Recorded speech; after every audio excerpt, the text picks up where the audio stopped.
Hello and welcome to Let's Talk Space News for Friday, March 15th. Thank you so much for joining us. I'm Kyle Henry. Let's talk about what's going on in space. I never want to hold again. Falcon Heavy is in startup. Go Atlas. Go Centaur. Status check. Go Delta. 5, 4, 3. Ignition. Our top story this week just keeps getting worse and worse for NASA's Space Launch System. This week, NASA Administrator Jim Bridenstine announced that SLS is struggling to make its June of 2020 launch date for Exploration Mission 1. So NASA is now considering launching it on commercial vehicles. This would likely include Delta IV and Falcon Heavy, either both of them for the mission or one of each. It'll be 2 launches, not just one. The first launch would put the Orion service module and the Orion capsule into orbit, and the second would put an upper stage that would then Orion would then dock with this upper stage and propel it into a translunar injection. And in this announcement, he seemed to indicate that Exploration Mission 2 would fly aboard SLS still. However, this brings up an issue. If Exploration Mission 2 is still going to be the first crewed launch of a Orion capsule, and Europa Clipper is moved to a commercial vehicle, then NASA would be launching crew on the first flight of SLS. And while this isn't unheard of, the space shuttle did fly crewed. That was because the shuttle actually couldn't fly uncrewed initially. I believe towards the end of the shuttle's life, they actually did modify it to be able to fly uncrewed. But that's the only time NASA's ever flown crew on an untested vehicle. Mercury, Gemini, Apollo, they've all flown untested rockets. And I just don't see NASA flying crew on SLS uncrewed. I mean, I know a lot of the technology is based on other things. The core and the boosters are based on the shuttle. The upper stage is Delta IV's upper stage, just put it on an SLS. But even if you can say we've tested all of these things, I just don't see them wanting to risk crew like that.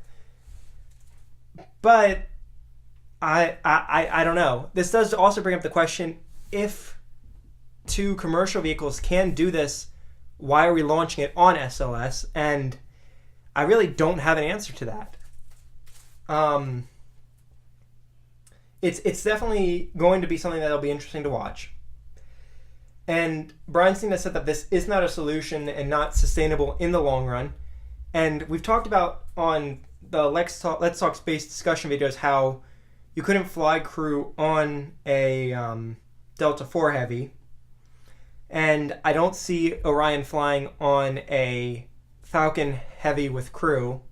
There'd be some really weird aerodynamics going on there. Orion's like 5 meters, and the SpaceX second stage is only, I think, 3.6 meters. So you'd have some really weird aerodynamics in that configuration. And I don't think that would work. And you can't fly it on Delta IV because they've tried this before, and they realized to crew rate Delta IV, you would need so many different changes. Now, this doesn't really affect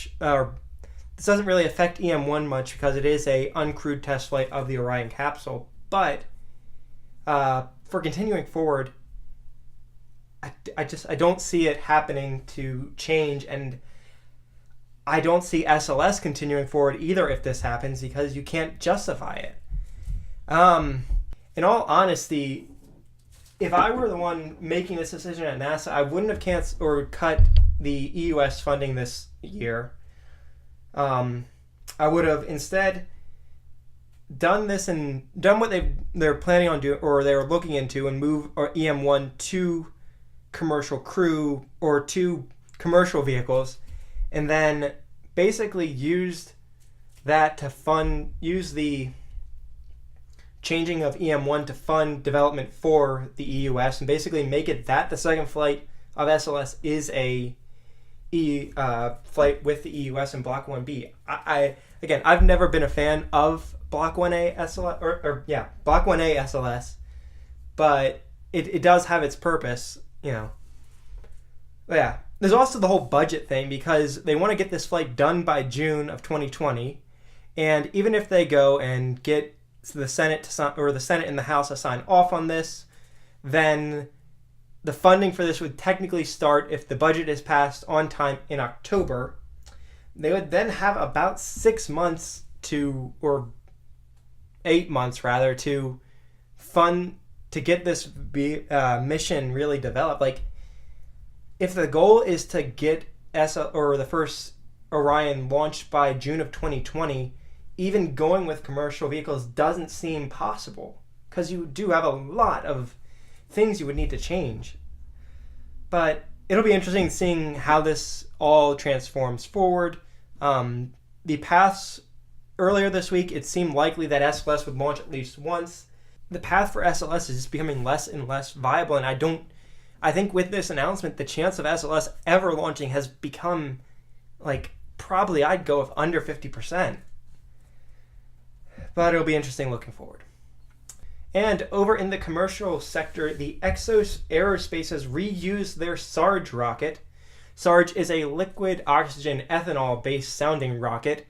The first flight is of this rocket, or of this motor, the motor that they've reused, was in August of last year.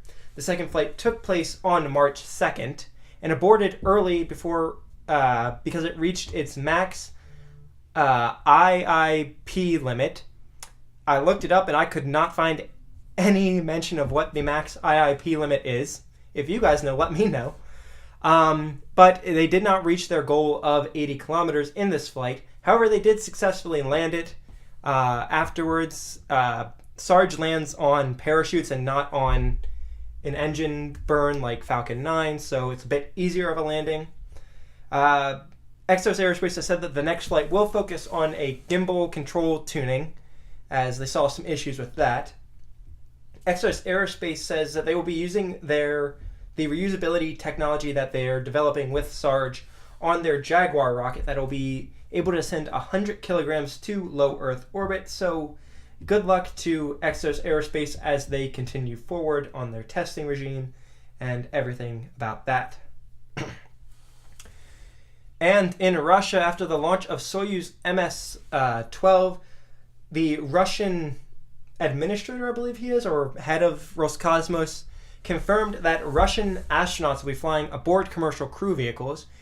He tweeted, and it should be noted that this was translated from Russian to English, so there could be some mistakes in translation, but it seemed to translate in pretty decent English. I don't think there were really any broken bits in it in the translation, but he tweeted that a mixed crew will be will continue to fly on Soyuz as well as commercial crew vehicles after the commercial crew vehicles have completed their testing. So this seems to indicate that Russians will fly on commercial crew and NASA will still continue to fly aboard Soyuz. Likely they'll just be exchanging seats on the vehicles instead of actually buying them from each other. Honestly, I'm not really that surprised. I figured even when commercial crew did start launching that we would still see NASA astronauts flying aboard Soyuz, so we didn't have a time where there weren't any NASA astronauts aboard ISS in the periods where something would line up where there wouldn't be a commercial crew and there'd only be Soyuz, or vice versa. Yeah, it's interesting, but kind of expected. And we did have some launch date changes in the last couple of days. First off, the Vega launch that was scheduled for Thursday ended up getting delayed, and it actually got delayed before we uploaded the episode, but I missed it when I was checking launch dates. Where I checked my launch dates, it still said it was going on Thursday, but that has since changed, and they will now be delayed till next Thursday. And these delays happen to allow additional checks of the Prism satellite. So we should see that launch. I love Vega. It's a really cool vehicle. Whole full solid thing. Really interesting. And the Electron launch with the DARPA payload R3-D2 has been delayed also. It has been moved to the end of next week to allow for final ground station configurations. And Then we actually have a launch date for the next Falcon Heavy flight that is now scheduled for no earlier than April 7th at 6:36 p.m. Eastern Time. I would kind of be happy if this thing got pushed back either a couple of hours in its launch date, because I really want to see a Falcon Heavy at night or in that sort of just after sunset where you get the plume illuminated by the setting sun. Like, that launch, whenever that happens with Falcon Heavy, is going to be absolutely spectacular, and I can't wait for when that happens, if that ever happens. But we had one launch that's already happened, and while we're recording, there's another launch that's going on that has been delayed a bit from its initial launch date. But first off, a Soyuz FG carried the Soyuz MS-12 into orbit successfully. That launch took place on Thursday, March 14th at 3:14 p.m. Eastern Time from the Baikonur Cosmodrome. It carried the crew of Alexei Ovechkin of Roscosmos, Nick Hague, and Christina Koch of NASA. It docked with the Razvet module on the Russian side of the space station around 9 p.m., and it will remain docked for about 6 months. After that, Ovechkin and Hague, as well as a UAE astronaut, will return home after their flights. And Christina Koch, the other astronaut, or technically they're cosmonauts, sorry. The other cosmonaut who flew aboard this flight will be returning on Soyuz MS-13. And Andrew Morgan, the American who is flying on Soyuz MS-13, will be returning on Soyuz MS-14. And I'm pretty sure I just said that Koch will be flying home, or will be returning on Soyuz MS-14. She's returning on 13. 14 is the one where they're launching the UAE astronaut or cosmonaut. So, interesting developments. Hopefully after this, the crew switching won't be complicated, because the logistics behind this, and even telling you it, or me telling you it, probably got a bit confusing. But great job from Roscosmos on the successful launch of the Soyuz rocket and the Soyuz spacecraft. Great job, guys. And the Delta IV launch of the WGS-10 is occurring tonight, unless it gets scrubbed. Literally, I think I just heard that we're at T-minus 14 minutes. I've got it in my ear in case it happens to all of a sudden launch while I was recording this. But it'll be carrying the geostationary communication satellite for the U.S. military. Delta IV is flying in its medium 5.4 with a 5-meter upper stage and 4 solid rocket motors. That launch may have happened today. It may not have. It'll probably have happened or not by the time I upload this. So down here in the little bar, it'll let you know if it happened or not. But we'll talk about it more on Tuesday. And unfortunately, with the couple of delays that have happened in the last couple of days, there won't be any launches between now and Tuesday. So I'm Kyle Henry. Thank you so much for watching. We post newscasts like this every Tuesday and Friday. So if you enjoyed, hit the like and subscribe button and ring the notification bell so you can stay up to date on what's going on in space. We also post the sources for today's stories in the description down below, so you can check our facts. And if something doesn't seem right, let us know. We strive for 100% accuracy in our coverage. Thank you so much for joining us. Goodbye.